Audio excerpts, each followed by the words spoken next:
Oke, sebelumnya terima kasih kepada teman-teman atau sahabat-sahabat Arik Channel yang sudah bergabung bersama Arik Channel. Dan yang baru bergabung, saya ucapkan selamat bergabung bersama Arik Channel. Jangan lupa di like, komen, subscribe, dan lonceng notifikasinya dibunyikan. Biar teman-teman tidak ketinggalan dengan video-video atau informasi dari Arik Channel. Nah, di sini ada berita gembira buat R2 dan R3. Jadi, buat teman-teman semuanya ya, teman-teman cermati berita terbaru ini ya. Menpan RB sahkan PP paruh waktu honorer R2 dan R3 bisa beralih status jadi P3K penuh waktu. Jadi teman-teman pahami ini ya, biar teman-teman nanti paham terus tidak berkomentar yang aneh-aneh. Jadi semacam komentarnya teman-teman itu tidak percaya. Jadi semua itu butuh usaha dan doa. Jadi ini ya caranya biar teman-teman bisa menjadi P3K penuh waktu. Kementerian Pendayagunaan Aparatur Negara dan Reformasi Birokrasi telah berkomitmen untuk menyelesaikan penataan tenaga honorer menjadi P3K. Kementerian atau Kemenpan RB ya memberikan dua kategori pengangkatan dengan P3K meliputi penuh waktu dan paruh waktu ya. Ada dua kategori buat teman-teman R2, paruh waktu dan penuh waktu. Terus bagi honorer R2 dan R3 yang diangkat paruh waktu, Kemenpan RB memberikan peluang besar agar bisa diangkat menjadi penuh waktu dengan ketentuan yang telah ditetapkan. Seleksi P3K tahap 1 dan tahap 2 tahun anggaran 2024 digelar sebagai jembatan untuk menyelesaikan tenaga honorer untuk diangkat sebagai ASN.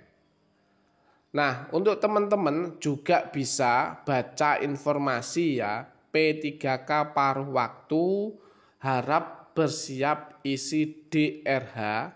Ini jadwal pengisian dan kriteria honorer jadi ASN. Nah, teman-teman nanti bisa buka berita itu juga ya, biar teman-teman nanti paham dengan yang disampaikan oleh Arik Channel. Untuk P3 ya, untuk P3 tahap 1 telah selesai tahapan pengusulan NIP 2024 di mana peserta yang dinyatakan selesai TTD pertimbangan teknis BKN maka dipastikan diangkat penuh waktu dan mendapatkan nomor induk.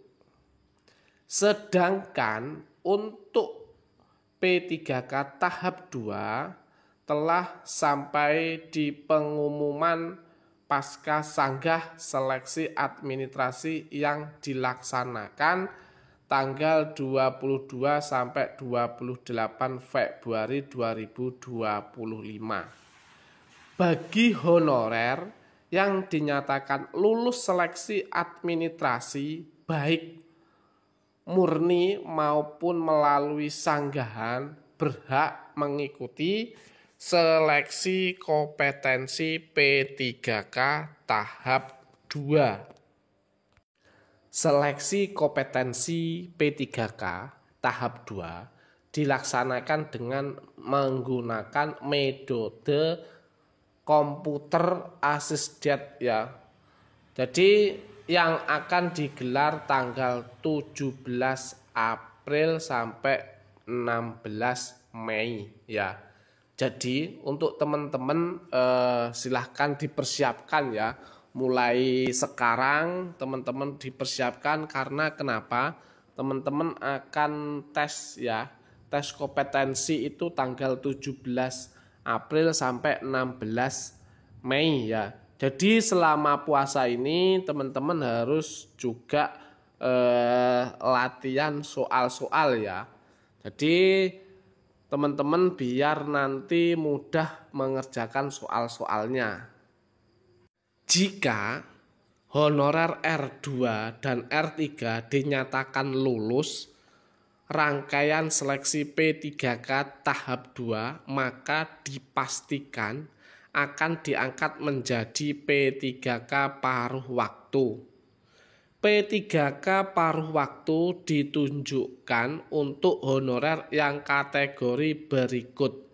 Jadi yang pertama honorer yang tidak terdaftar di database BKN tetapi aktif bekerja di instansi pemerintah minimal 2 tahun terakhir secara terus ya atau berturut-turut tanpa putus. Jadi itu ya. Teman-teman juga bisa baca kabar baik 3 poin penting usulan pengangkatan tenaga honorer R2 dan R3 P3K harap realisasi di bulan Ramadan ya.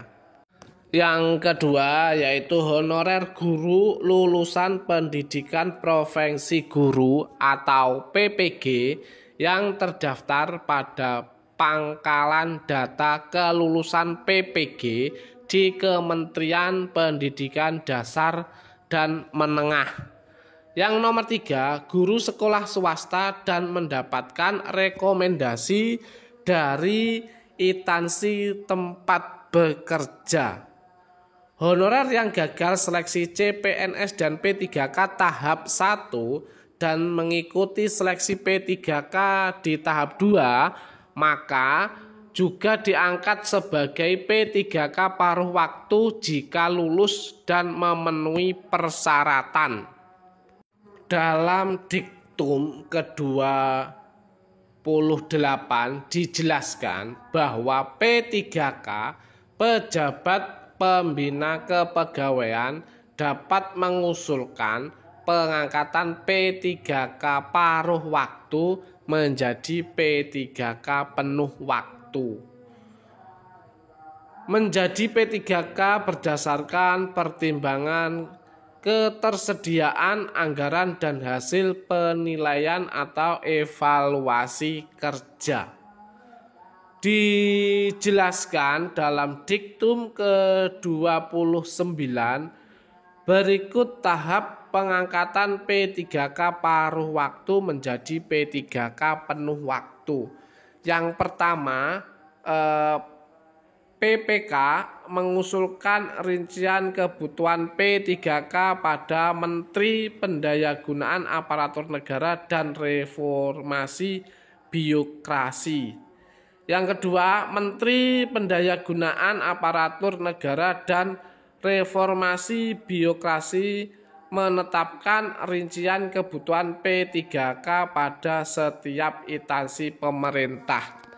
Jadi itu ya teman-teman Arik Channel yang bisa disampaikan oleh Arik Channel. Mudah-mudahan informasi ini bermanfaat buat teman-teman semuanya.